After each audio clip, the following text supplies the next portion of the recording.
Today, we are launching American University's largest externally funded research grant. This $15 million National Science Foundation grant focuses on the challenges of food waste, as well as the solutions that can be used by business, policymakers, as well as consumers.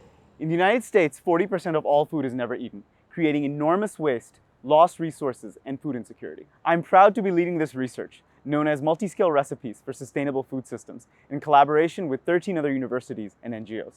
Our interdisciplinary approach to scholarship at AU makes this possible and will lead to real results and change. Over the next 5 years, we aim to better understand why so much food gets wasted, the systems involved, and explore new technologies to help solve this crisis. This research exemplifies the impact that AU has on the world's most pressing problems and continues our leadership in sustainability and leads on the change that we know can't wait.